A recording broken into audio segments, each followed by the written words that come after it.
¿Qué tal amigos de Decademia? Bienvenidos a esta nueva sección que estaremos llamando el glosario del arte. Pero del arte contemporáneo, por supuesto. Ese tipo de arte que cuando lo observas quedas completamente extasiado ante su belleza y ante su calidad técnica y que por supuesto comprendes la obra sin siquiera ponerte a pensar porque solamente con captarla ya tienes todo el mensaje.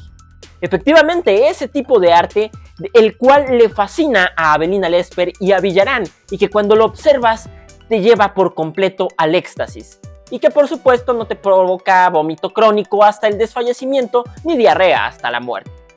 Efectivamente amigos, esta es la nueva sección en la cual estaremos hablando de cada uno de los artes contemporáneos que según la historiografía del arte comenzaron en 1960 y que siguen hasta nuestros días. Bueno, sí, claro, si nos vamos con algunos teóricos e historiadores del arte, actualmente ya estamos en la postcontemporaneidad, postcontemporaneidad, pero para facilitarnos las cosas vamos a estar diciendo que las artes contemporáneas comenzaron en 1960 y son las que siguen hasta nuestros días. Y bueno, este es el primer capítulo en el cual vamos a estar hablando acerca del arte conceptual, pero esta es una serie y conforme vaya avanzando con los diferentes artes contemporáneos que vamos a estar revisando, los voy a agregar a la lista de reproducción conforme a su aparición, porque el arte conceptual no fue el primero en aparecer según la historia del arte. Vinieron previamente otros. Así que si quieres ver la lista de reproducción completa te la voy a dejar directamente acá arriba en el enlace que va a aparecer, pero también en el primer comentario y en la descripción de este video. Pero entonces, ¿por qué comenzar con el arte conceptual?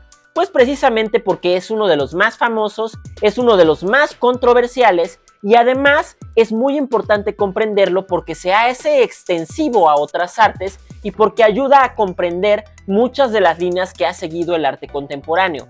De hecho, las corrientes conceptuales derivaron en los tres principales y más conocidos tipos de arte contemporáneo, que es el performance, la instalación y el videoarte. Efectivamente, las artes VIP de las cuales Avelina Lesper se la pasa hablando puras porquerías. Pero también va a ser de suma importancia comprender el progreso y evolución del arte contemporáneo de tal forma que entendamos que no hay definiciones limítrofes para cada una de las artes que vamos a estar revisando, porque todas ellas se entrecruzan, se sobreponen y se mezclan entre sí, por lo que a veces se pierde la línea comprensiva entre ellas, línea que de hecho no es necesaria para comprender la obra en sí misma. Sin embargo, esta línea definitoria pues va a ser necesaria porque es la forma en que funciona la mente humana y la historiografía del arte pues ha vuelto necesario generar estas definiciones claras porque pues vamos, como humanos así comprendemos el mundo. Y bueno, antes de comenzar con este episodio, déjame decirte que si has venido a ver a alguien hablar patrañas y críticas acerca del arte contemporáneo y del arte conceptual, lamento decepcionarte, este no es el lugar para ti. Pero no te preocupes, puedes irte directamente hacia el final del video para que te miente tu madre y te responda a algunas de las clásicas objeciones que se hacen en contra del arte conceptual y en contra del arte contemporáneo. Así que sin más, ahora sí comenzamos con este episodio sobre el arte conceptual, este arte completamente vomitivo.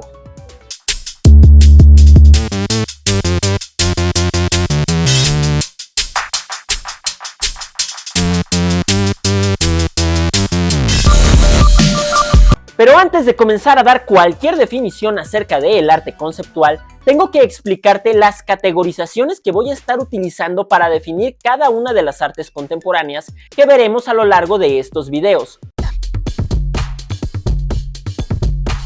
Son dos tipos de categorizaciones. La primera es la referente a las esferas de creación del producto artístico.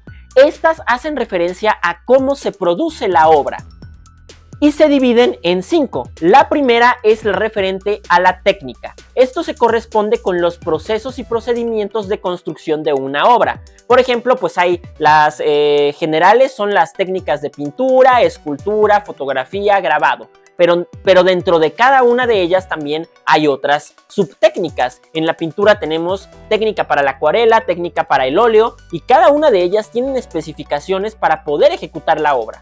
La segunda es la esfera del estilo, donde hablamos acerca de los rasgos estéticos de una obra u obras.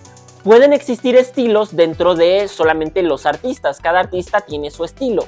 o puede tener varios estilos a lo largo de su carrera. Pero también hay estilos a partir de grupos de artistas que tratan de tener ese mismo estilo en sus obras. El tercero es la esfera de la metodología, que se corresponde con los procesos o procedimientos racionales utilizados para realizar una obra de arte. Esto tiene que ver mucho más con el proceso creativo. Cada artista, pero también cada grupo de artistas pueden tener metodologías similares de trabajo. El cuarto es la esfera del movimiento, en la cual se considera a un grupo de artistas guiados por una cierta ideología, donde crean a partir de una estructura mental en la cual se han puesto de acuerdo y que configura su modo de pensamiento. Y en quinto lugar tenemos la esfera de la escuela. Este es un movimiento que se ha institucionalizado. Es cuando ya el movimiento artístico es tan grande que conjunta a diferentes artistas y les forma a partir de una cierta ideología. Y bueno, este conjunto de artistas pueden juntarse en un establecimiento, en un recinto, donde enseñan a otros artistas estas cualidades ideológicas de su movimiento. Ahora, estas 5 esferas no son graduales, no es que primero se suceda la técnica, luego el estilo, luego la metodología, el movimiento y la escuela, no, pueden existir entre sí, es decir, una escuela puede trabajar diferentes técnicas, no necesariamente solo una, pero también pueden trabajar varios artistas una técnica para producir sus obras, pero también una metodología de trabajo puede no tener técnica y no tener una ideología, o también una metodología puede incorporar diferentes técnicas. Entonces, estas no son excluyentes ni tampoco son en escala. En segundo lugar, voy a estar determinando las categorías apelativas entre artista y espectador. Es decir, la forma en que el artista crea la obra para comunicarse con el espectador. En este sentido, estas categorías son 3.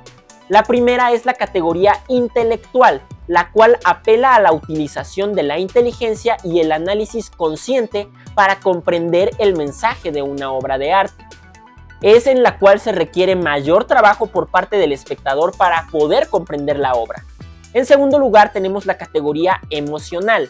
Es aquella que apela únicamente a generar emociones o sentimientos en el espectador. Aquí solamente se trata de eso, de generarnos esa emocionalidad y sentir como, ¡ay, qué bello, qué bonito, me siento feliz, me siento triste, mira lo que me está provocando esta obra! En tercer lugar tenemos la que es la categoría perceptiva, donde la obra de arte apela a la estimulación de sensaciones de uno o más sentidos. En este tipo de categorías, la obra únicamente requiere eso, que tú sientas algo a partir de tus sentidos, provocarte una sensación quizá ocular, que es la más común, a partir de colores, a partir de luces, pero también hay obras que apelan al sentido del oído con audios, o también incluso aquellas que son táctiles.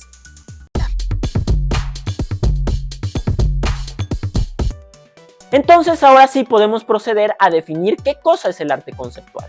Y bueno, el arte conceptual entonces es una metodología de trabajo para crear una obra de arte cuyo precepto básico es que las ideas o conceptos constituyen la verdadera pieza y utiliza como medios objetos o acciones, de tal forma que se deshace por completo de las ideas de estilo, belleza o capacidad técnica de los procesos tradicionales de arte.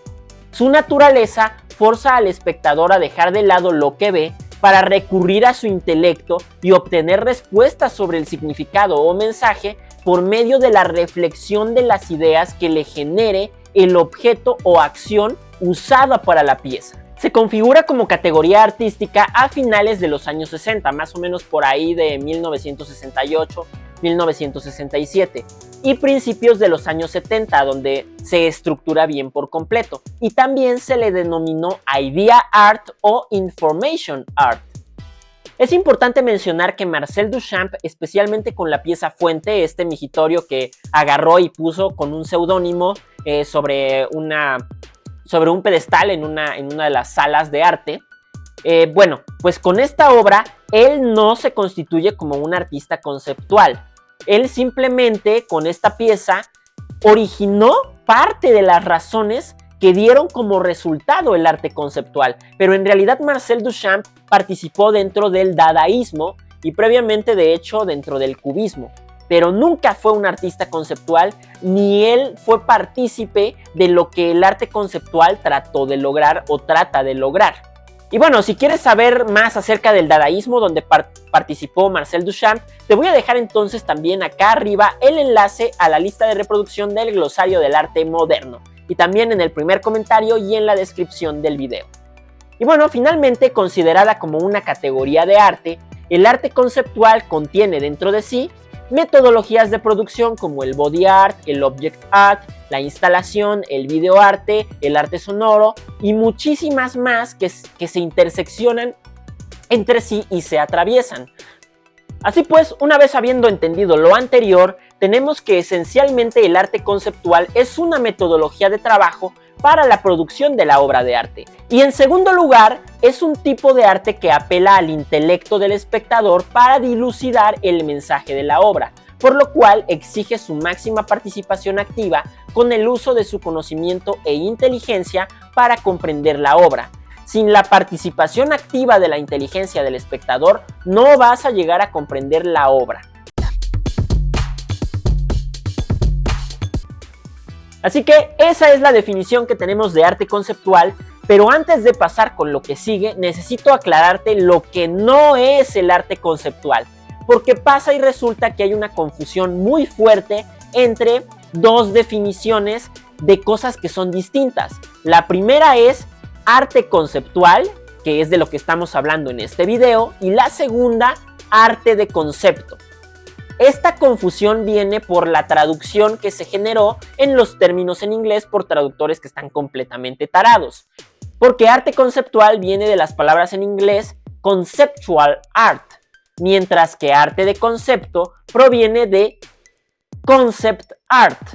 Es ligeramente diferente, pero son muy similares. Así que voy a proceder a decirte lo que es el concept art y por qué no es lo mismo que arte conceptual. La definición de arte de concepto o concept art es lo que sigue. El arte de concepto es el desarrollado para crear los diseños iniciales, el estilo y tono de comunicación de un proyecto, generalmente audiovisual, donde el artista de concepto trata de que la idea o concepto clave que se quiere transmitir se vea realmente traducido a un lenguaje visual. Así que vamos a mostrar algunas imágenes para comprender muy bien estas diferencias. Y entonces lo que te estoy mostrando aquí es precisamente una imagen de arte de concepto generada para este famosísimo videojuego titulado The Last of Us, que seguramente conoces muy bien.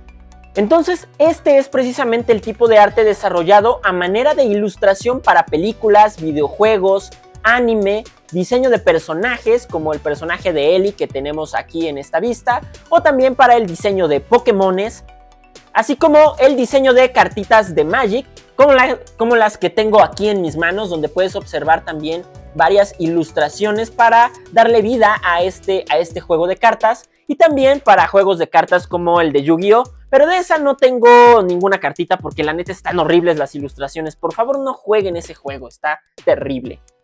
Y esto incluso se utiliza para proyectar campañas de marketing como la que estás viendo aquí de Adidas, que creo que se llamó Adidas Elements o una cosa por el estilo.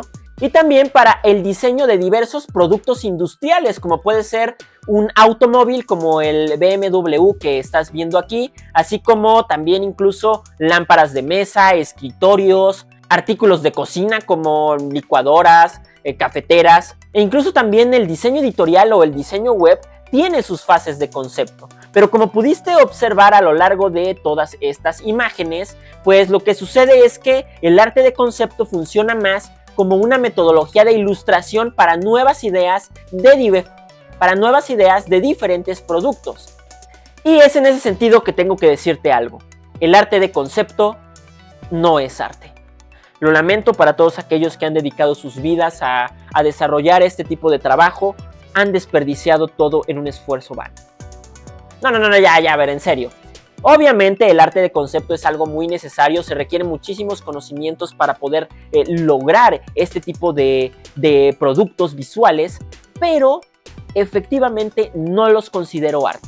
Y bueno, si quieres saber por qué no los considero arte, entonces te voy a invitar a que veas mi video de qué cosa es el arte, que te voy a dejar igualmente acá arriba, en el primer comentario y en la descripción del video. Así que nuevamente vuelvo a recalcar, arte de concepto no es lo mismo que arte conceptual. Lo que estamos revisando en este video es arte conceptual y no arte de concepto. Entonces, habiendo entendido lo anterior, ahora pasaremos a puntualizar y a ahondar en características del arte conceptual. Aunque quizá ya lo mencionamos en la definición general, en estos puntos, además de explicar más las características, nos apoyaremos en ejemplos de obras y de artistas. Entonces, la primera característica o principio base del arte conceptual es lo siguiente. El arte conceptual es por encima de todo un arte donde el material de trabajo es el mismo concepto y el portador o vehículo de la obra se constituye en el objeto, actividad, instalación, acción, documentos u otras opciones que configure el artista acordes al concepto de la obra. Como veremos aquí entonces, realmente la obra está incrustada en el mismo objeto utilizado o también en una acción, en el caso por ejemplo de los performances, pero también hay artistas que ocupan documentos, como veremos más adelante, donde en sí el objeto mismo ocupado o la acción realizada no debe ser el centro de la obra, sino a partir de la reflexión poder entender cuál es el concepto que está incrustado dentro de ese documento, dentro de ese objeto o dentro de esa acción realizada para poder dilucidar el mensaje directo de la obra. Ahora, entiendo que esto pueda ser bastante abstracto de comprender, así que vamos a pasar a ver algunos ejemplos de lo que implica el arte conceptual para entender a qué nos referimos cuando hablamos de que un concepto está incrustado dentro de un objeto o dentro de una acción.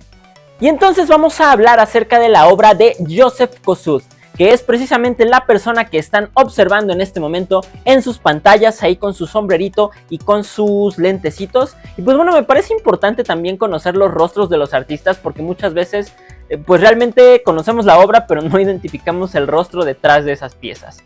Y la obra que vamos a revisar de él es precisamente su obra más famosa, que se conoce como Una y Tres Sillas. Vamos a revisar entonces las características de esta pieza. Entonces se observan tres elementos expuestos: una silla, una fotografía mostrando una silla y una descripción de diccionario del concepto de silla. La obra pretende revelar tres diferentes grados de realidad: la realidad física, la fabricada por los medios gráficos, que en este caso la fotografía, y la realidad inteligible. El objetivo de la obra es revelarnos cómo está configurada nuestra realidad y nuestras abstracciones, cuando lo tangible se traslada a una creación humana que finalmente es ficticia, puesto que la fotografía es un simple lienzo con pigmentos que visualmente generan algo semejante a una silla, pero que no es la silla, y la abstracción total constituida por la forma en que entendemos el mundo, es decir, por los conceptos, en este caso representados por la definición de diccionario, transformados a palabras. Y es el concepto donde al recibir la idea de silla podemos traer a la mente cualquier tipo de silla. Cada mente tiene una idea distinta de silla con las mismas características universales que se supone que deben de constituir el objeto para entenderse como tal. Entonces podemos observar justamente aquí cómo está todo centrado en el mismo concepto, en este caso el concepto silla, y de cómo a través de nuestras abstracciones, de cómo la mente abstrae la realidad, podemos reinterpretar ese concepto de diferentes maneras. En este caso, Joseph Kosuth nos está tratando de revelar los tres niveles de realidad con los que contamos. Una silla en la que nos podemos sentar, pero también los elementos gráficos que han reinterpretado nuestra realidad. En este caso, él está utilizando una fotografía, pero de hecho, todas las obras de arte también son elementos gráficos que reinterpretan nuestra realidad, pero no son nuestra realidad.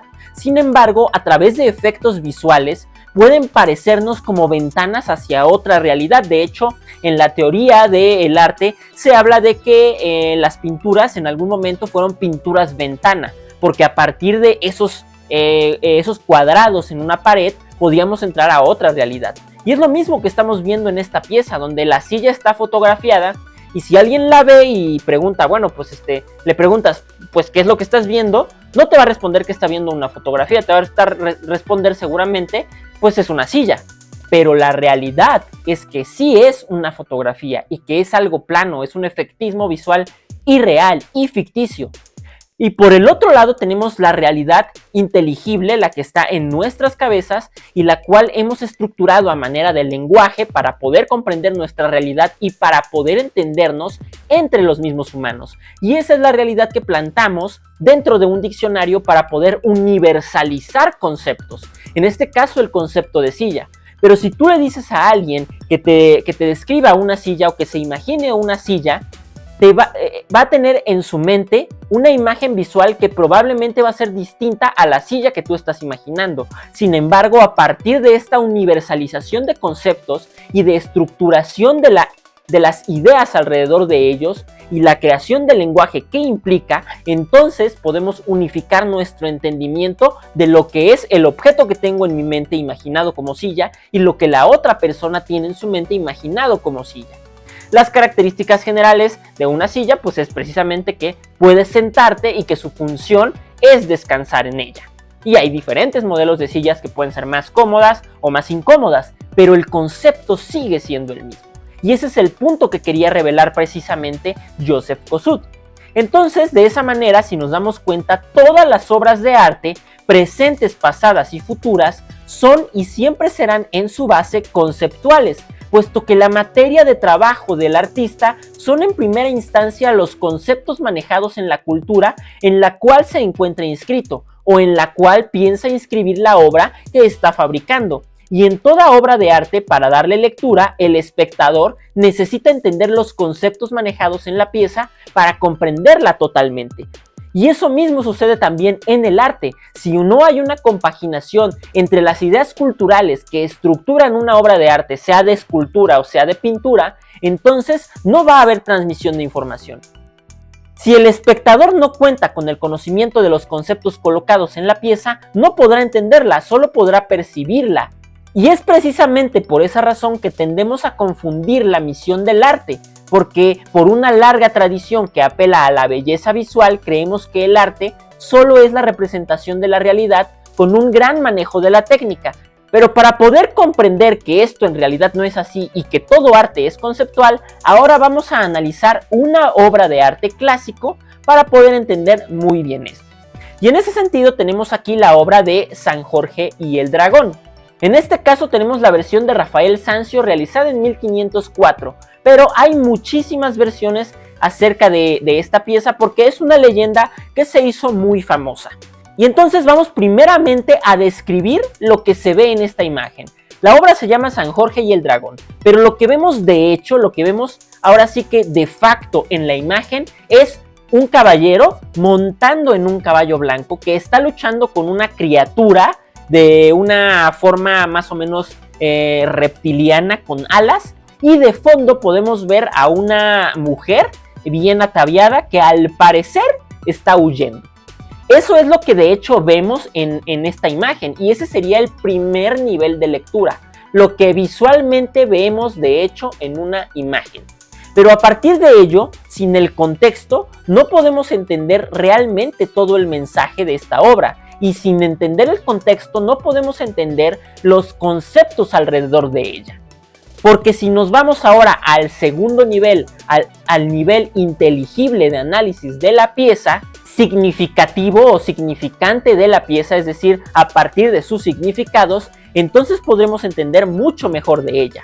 Si nos vamos así pues a la historia, a la leyenda que nos cuenta a partir de la cual fue creada esta pieza, la leyenda es la siguiente. Resulta que existía un pueblo, una población, donde los pobladores estaban acechados por un dragón. Este dragón, para poder ser apaciguado, tenían que donarle o tenían que otorgarle en sacrificio un cordero para que se pudiera alimentar. Esto lo hacía el pueblo cada cierto periodo. Pero llegó un momento en que el dragón exigió que le fuera entregada una doncella, y que de esa manera ya no serían molestados en este pueblo por ese dragón. Entonces el pueblo decidió, pues bueno, entregar una doncella, y recordemos que una doncella, para ser doncella, tiene que ser virgen. Pues bueno, decidieron entregarle a la doncella más bella del pueblo. Entonces en ese momento es cuando llega San Jorge a rescatar y a salvar toda la situación de este pueblo. Y es cuando se produce esta imagen, donde San Jorge va a enfrentar al dragón para poder rescatar a la doncella. Si ponemos atención, hablamos de que la población estaba entregándole un cordero. Y el cordero en el dogma bíblico es una imagen del Cristo. El Cristo que se sacrificó, el Cordero de Dios que se sacrificó para eliminar todos los pecados del mundo. Pero si también conocemos más este dogma bíblico, sabemos que en principio en el Antiguo Testamento se entregaban estos corderos en sacrificio. Pero llegó Cristo para hacer el sacrificio final. Y en este punto se intercala ahora sí con la representación de San Jorge, porque San Jorge es un cuadro de Cristo, que además está montando en un corcel blanco, blanco representativo de la pureza. Y entonces va a enfrentarse ahora sí de manera definitiva contra el dragón. Pero si nuevamente apelamos al dogma bíblico cristiano o judeocristiano, entenderíamos que el dragón es una representación del diablo y que siempre a lo largo de la tradición cristiana el dragón ha representado el pecado. Ahora, también entendemos que el sacrificio final corresponde a la doncella que es virgen. Pues bien, ahora viene el Cristo a rescatar a esa doncella que representa la pureza que iba a ser comida por el pecado. Y como podemos ver entonces, aquí tenemos una infinidad de referencias que hablan directamente acerca de la salvación que el Cristo vino a traer en esta idea del cristianismo o del judeocristianismo. Bueno, más bien del cristianismo, porque los judíos no creen que haya venido el Cristo. Y es entonces que te puedes dar cuenta cómo si no tienes todo este conocimiento no puedes obtener todo el mensaje de la obra. Y esta obra la entendían muy bien en su tiempo aquellas personas que estaban inmiscuidas o inmersas en la cultura de ese tiempo, en los conocimientos de ese tiempo donde el conocimiento bíblico era básico. Esta pintura se reduce a hablar acerca de el mal contra el bien y de la salvación cristiana. Y son varios conceptos que podemos sacar en limpio de esto, que es justamente la pureza, el pecado y la batalla del bien y del mal desde la visión cristiana. Esos son los conceptos base que están incrustados en esta obra de arte y que no los pudieras haber dilucidado concretamente bien si no hubieras entendido también otros conceptos como el concepto del dragón, el concepto del cordero, el concepto de la doncella. Todo el arte siempre ha estado basado en conceptos. La materia final del trabajo del artista siempre son conceptos. Y en este tipo de obras, si no hay un razonamiento inteligible de la pieza, no puedes obtener el mensaje completo. Pero vamos ahora a algo más simple y que te pudiera parecer más mundano, y para que entendamos cómo todos los objetos, todo lo que nos rodea, está incrustado dentro de conceptos que nosotros como humanos les hemos puesto. Bueno, pues en este caso tenemos el teléfono. El teléfono tiene una conceptualización muy clara que seguramente te será fácil dilucidar. Y esto es comunicación. En este pequeño aparato que siempre nos la pasamos cargando en todo momento ahora, está toda nuestra comunicación. Pero no solamente la comunicación telefónica, no te confundas. Está nuestra comunicación con todas nuestras redes sociales. Y no me refiero a Facebook o a Instagram, eso queda de lado. Tus redes sociales son todas las personas con las que tienes contacto, desde aquellas con las que tienes contacto muy cercano hasta aquellas muy lejano con la que esporádicamente te comunicas, que tienes registrados con teléfono, pero también en tus redes sociales virtuales, donde todavía se expande más la comunicación, donde comunicas hasta lo que te estás comiendo y cuántas veces vas a cagar al baño. Entonces, todo eso está inmiscuido aquí. El concepto de comunicación es la base de este aparato telefónico y que en realidad, pues cuando nos separamos de él, nos sentimos justamente cortados de esa comunicación. Podemos ver ahí cómo todo está incrustado de conceptos y cómo a partir del trabajo artístico se pueden hacer mención a estos aspectos que quizá tú no estabas todavía entendiendo muy bien acerca de este pequeño aparato. Porque descontextualizándolo, el artista te pone a reflexionar acerca de ese objeto que él ha puesto en esa base para que lo reflexiones. Entonces, ahora sí, segunda característica. ¿Cuál es el objetivo o la búsqueda del arte conceptual? El objetivo del arte conceptual es captar la mente del espectador más que su mirada o sus emociones. Es decir, se apela a la inteligencia del espectador para que no se centre en el objeto, ya que la materia de trabajo del arte conceptual, como lo venimos diciendo, es precisamente el concepto. Entonces, la pieza no es la obra física, sino la estructura de una idea.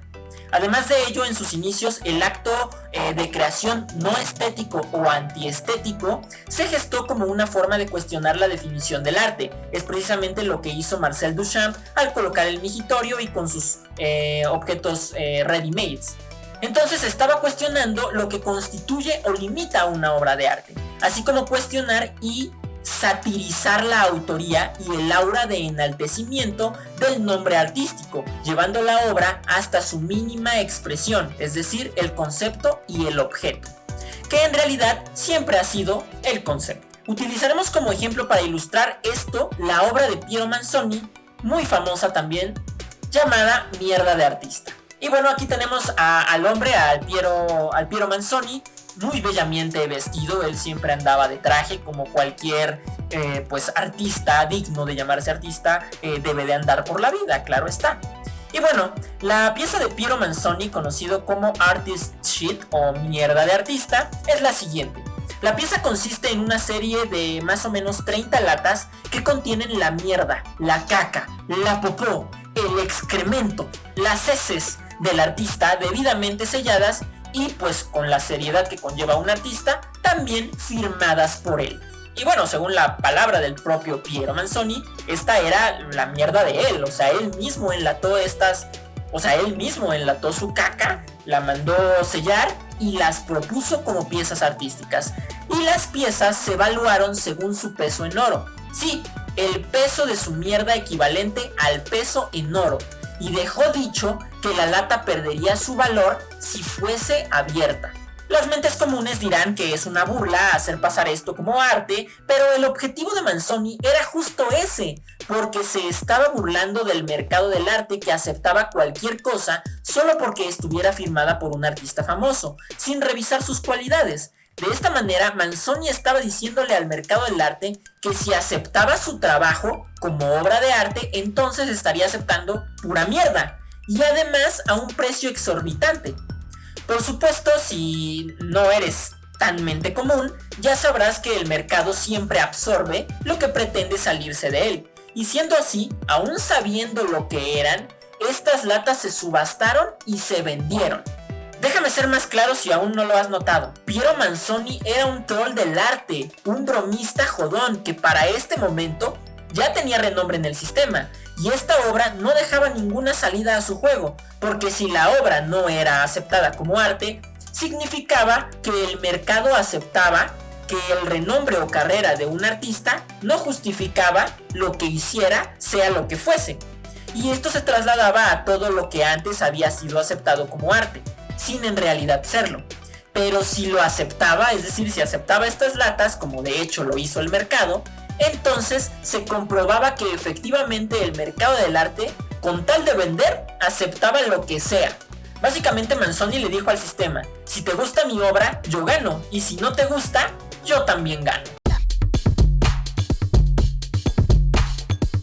Y finalmente vamos con la tercera característica, es decir, las características estéticas del arte conceptual. Porque sí, efectivamente, aunque se esté tratando de objetos, también tenemos una estética en el arte conceptual.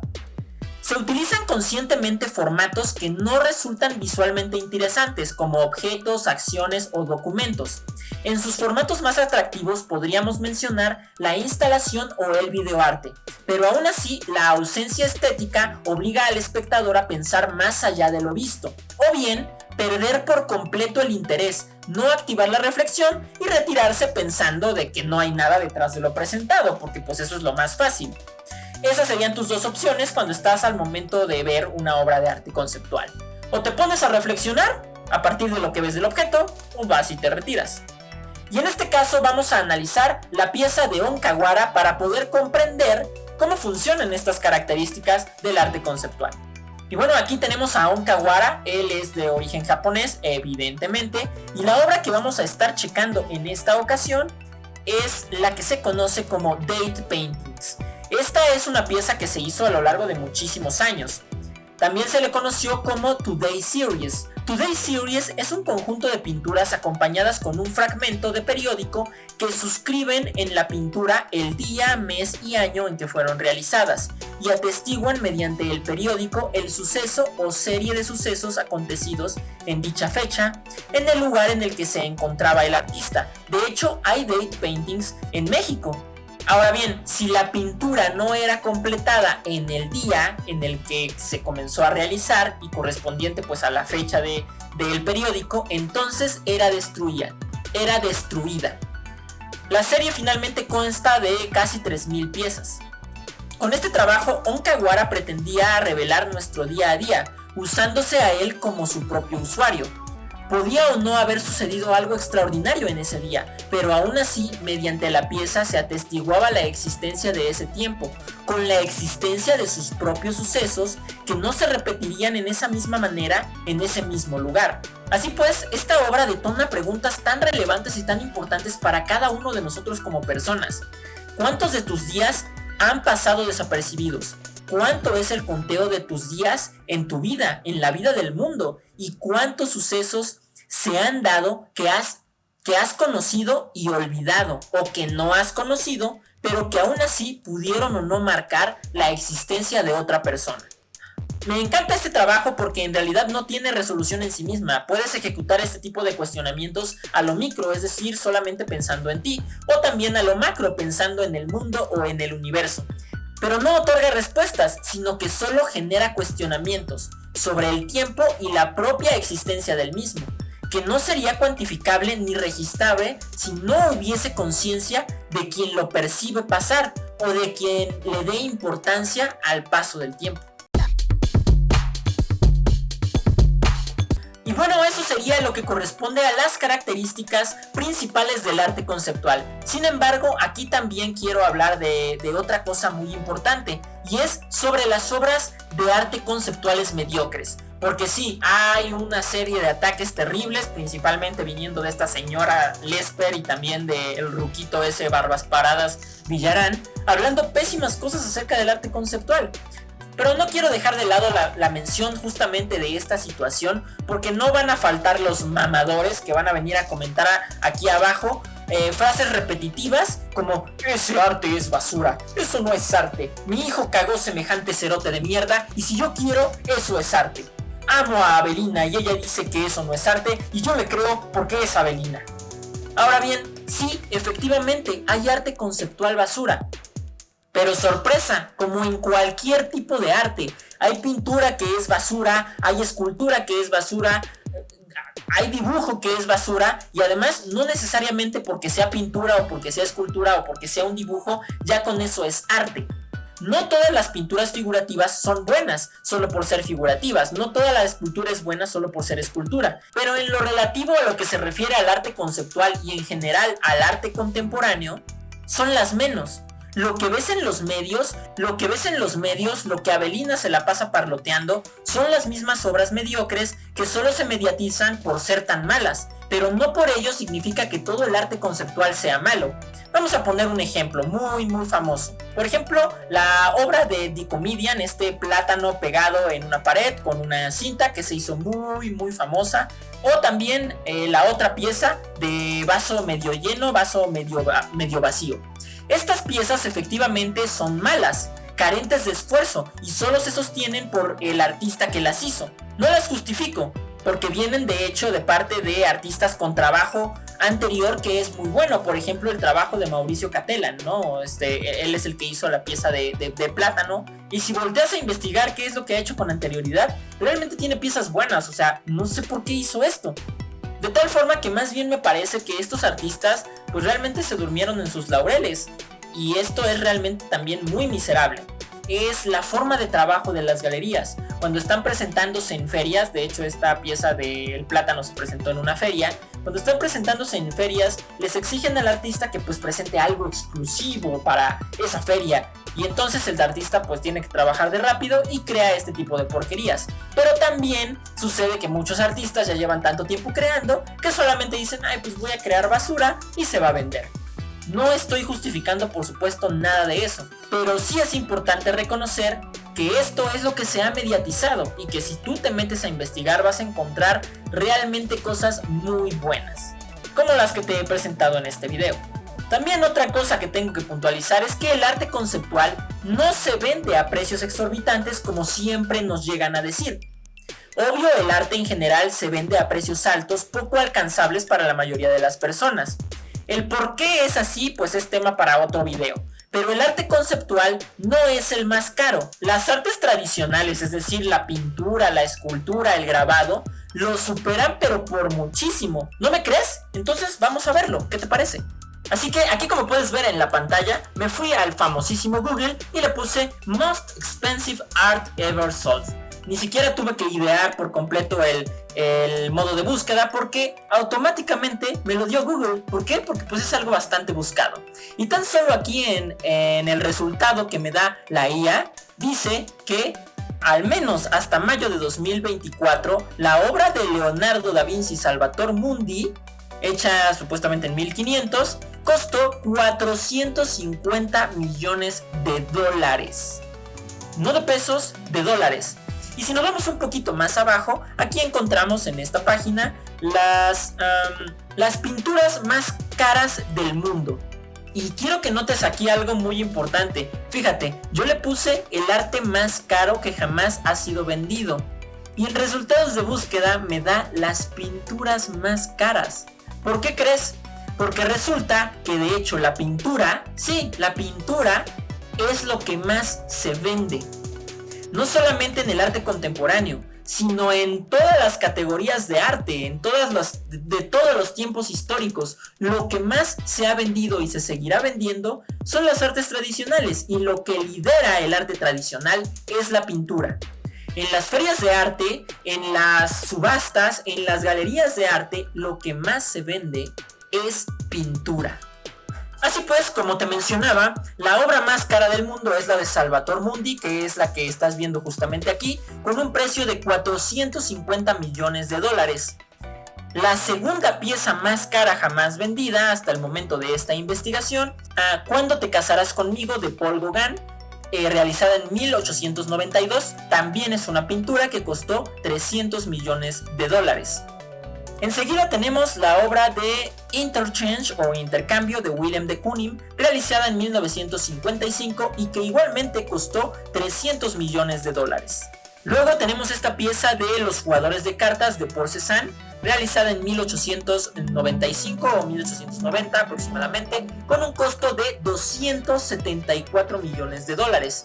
Y en última instancia tenemos la pieza de Shot Sage Blue Marilyn de Andy Warhol, realizada en 1964 con un costo de 195 millones de dólares. Y como puedes observar aquí, todas son pinturas excepto la última. Y también quiero que notes otra cosa bastante curiosa. Al menos el segundo, tercer y cuarto lugar son obras que corresponden al arte moderno. Y hay otro aspecto aquí muy importante que quiero mencionarles para entender cómo funciona la mecánica del mercado del arte. En el mercado del arte existen dos tipos de mercados, el mercado primario y el mercado secundario. El mercado primario es aquel en el que por primera vez se vende una obra de arte y este corresponde a las galerías de arte. El mercado secundario, y este es el mercado de las subastas de obra de arte. Y es precisamente en las subastadoras donde se han realizado estas ventas exorbitantes, porque las subastadoras tienen una mecánica de especulación con el precio de las obras, donde se aumenta el precio conforme diferentes postores están tratando de conseguir la pieza, que ya es única, porque otra característica de todas estas piezas es que sus creadores ya no están vivos, ya fallecieron, ya no puede haber mayor producción de Leonardos, ni de Andy Warhol, ni de Paul Gauguin, ni de Cézanne. Ya no se puede producir más obra de ella. Entonces se genera algo que en el mercado se conoce como rareza y también unicidad del producto. Ya es un objeto único e irrepetible. Y es precisamente estos factores especulativos los que provocan la alza tremenda de precios. Y luego, esta obra de Salvator Mundi, ¿sabes en dónde está? Está en el yate de un jeque árabe. Entonces, realmente nos tendríamos que estar preguntando quiénes son los verdaderos manipuladores del mercado del arte. Y son precisamente estos especuladores que se encuentran dentro de las casas de subastas los que hacen que los precios exorbitantes existan y que finalmente les entregan estas grandes piezas de arte a gente que pues, probablemente ni lo valora, que solamente lo quiere para sentirse como más enaltecida y más grande y más poderosa, como este jeque que te estoy mencionando.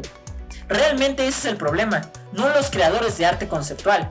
Y es entonces en ese sentido que te tendrías que estar preguntando quién está manipulando tu forma en que ves el arte y en que ves el arte conceptual. Y si realmente lo que te están diciendo tiene razón de ser.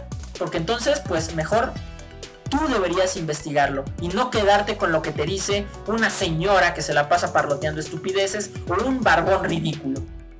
Pero si aún así no me crees que el arte contemporáneo y específicamente el arte conceptual del cual estamos hablando en este video no es el que más caro se vende, entonces vamos a continuar con nuestra investigación. Entonces vamos a revisar las obras de arte contemporáneo conceptual más caras que se han vendido y para ello vamos a irnos a Google y vamos a poner el siguiente término de búsqueda: Most Famous Contemporary Artists. Sin embargo, estamos hablando aquí acerca de arte conceptual. Y Yayoi Kusama, pues ¿qué crees? Ella hace pintura. Pintura abstracta, pero finalmente pintura. Luego tenemos a Ansel Kiefer. Y tampoco lo vamos a tomar en cuenta porque, ¿qué crees? Él también es pintor, como lo puedes ver aquí. Luego tenemos a Takashi Murakami. Pero tampoco lo vamos a tomar en cuenta porque pasa y resulta que él también es pintor. ¿Te das cuenta cómo sigue teniendo relevancia la pintura dentro del mercado del arte más que cualquier otra cosa? Y algunos de estos artistas siguen aquí vivos, todavía. Y luego tenemos a Ai Weiwei. Ai Weiwei sí lo vamos a tomar en cuenta porque él sí es artista conceptual y hace instalaciones, también algo de escultura y pues bueno, muchas cosas más.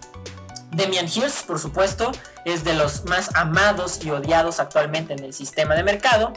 Luego tenemos a Peter Doyle, que tampoco vamos a tomar en cuenta porque es igualmente un pintor. Jeff Koons, que él sí es artista conceptual. David Hockney, no lo vamos a tomar en cuenta porque principalmente lo que hace es pintura y de hecho, ¿qué crees? Hace pintura figurativa y es de los artistas también más caros y más importantes actualmente. Y bueno, Banksy, que igual no lo voy a tomar en cuenta porque hace graffiti, o sea, es también una forma de pintura, ¿de acuerdo?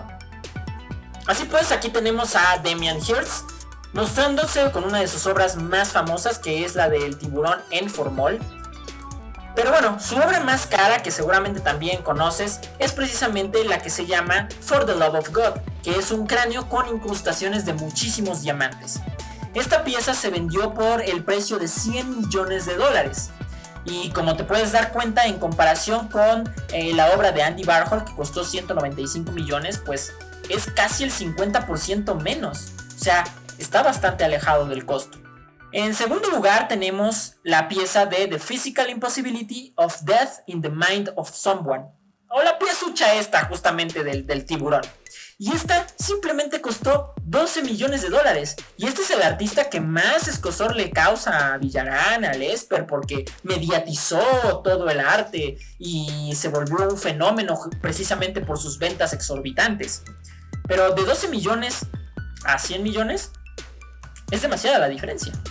Luego tenemos al famosísimo Jeff Koons, que con su pieza Rabbit obtuvo $91 millones. Y bueno, sí se acerca también al precio de For the Love of God, pero igualmente mucho menor a los 195 de Andy Warhol, en lo que vimos acerca de las obras más caras vendidas en subastas.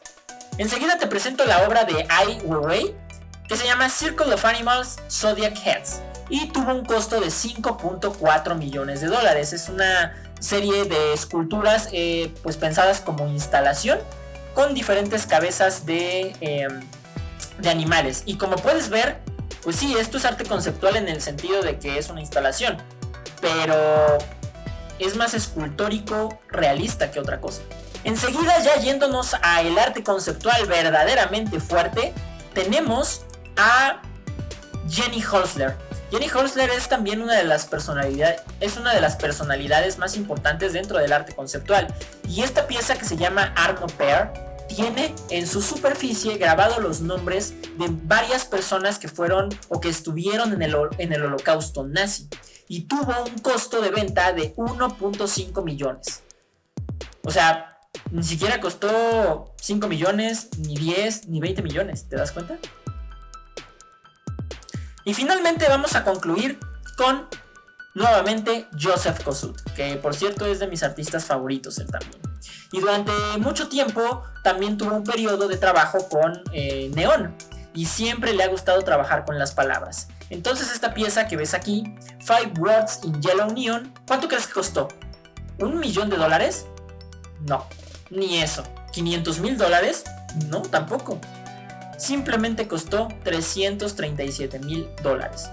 Sí, es bastante dinero, pero 337,000 comparado con los 195 de Warhol, y ya no se diga con los 450 millones de Salvator Mundi.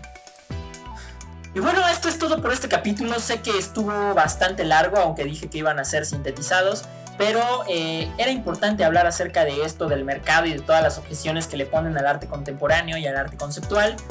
Y pues bueno, es importante entender todo esto para ver pues realmente el valor de este tipo de arte, porque todos los artes son válidos.